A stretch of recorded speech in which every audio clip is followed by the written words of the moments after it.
The 90-Day Fiancé franchise has introduced dozens of couples since 2014, but not all pairs have been received with equal enthusiasm. Since the franchise originally focused on international couples joining their American partner in the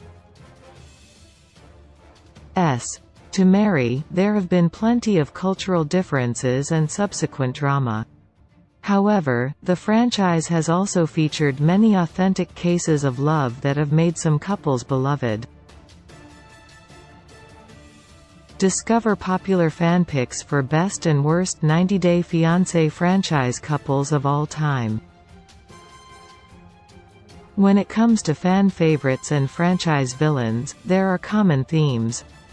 Viewers tend to root for the sweet and authentic couples who actually documented their immigration process and were serious about their relationships.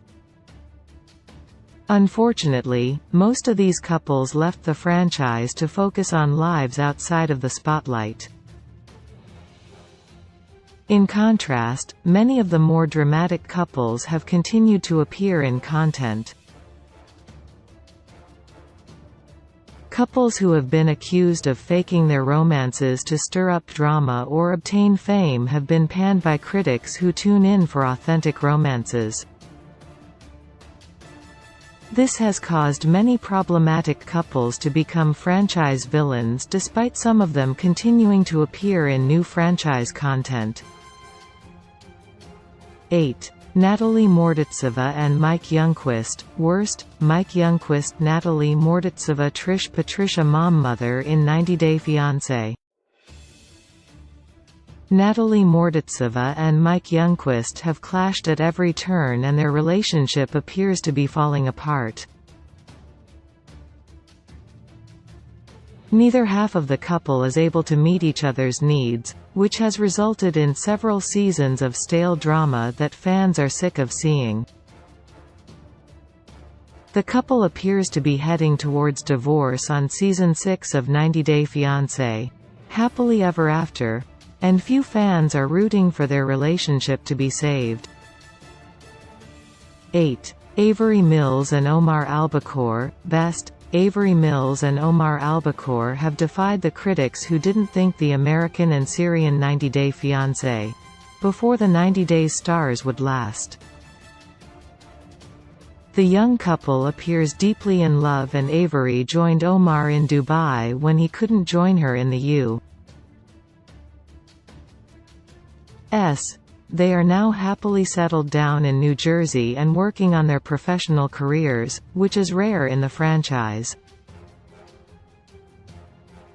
7. Danielle and Mohammed Jabali. Worst, Danielle and Mohammed Jabali are one of the most dramatic and mismatched couples to ever appear in the franchise.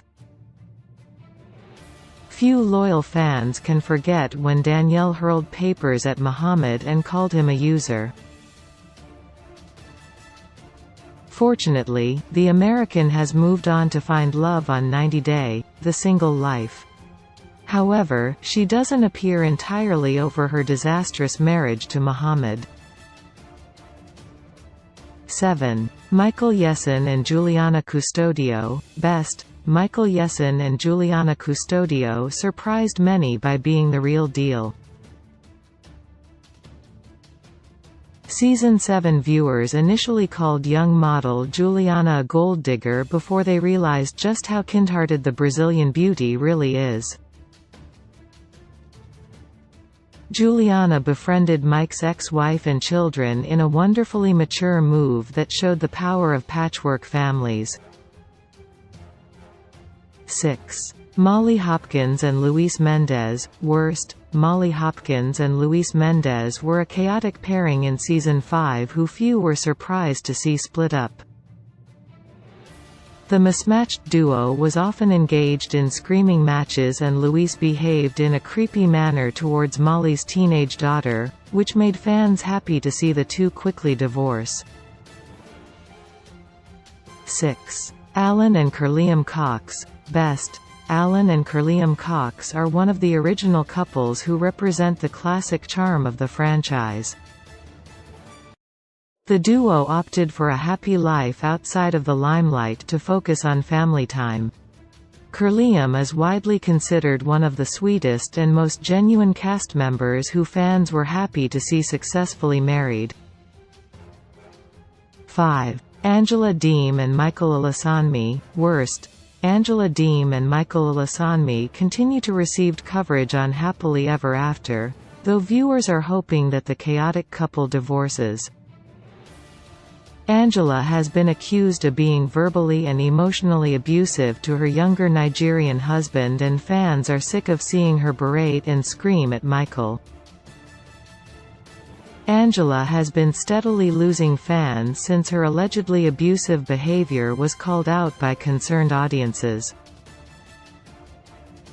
5. Matt Ryan and Ala Fedoruk, best. Matt Ryan and Ala Fedoruk made it easy to root for them.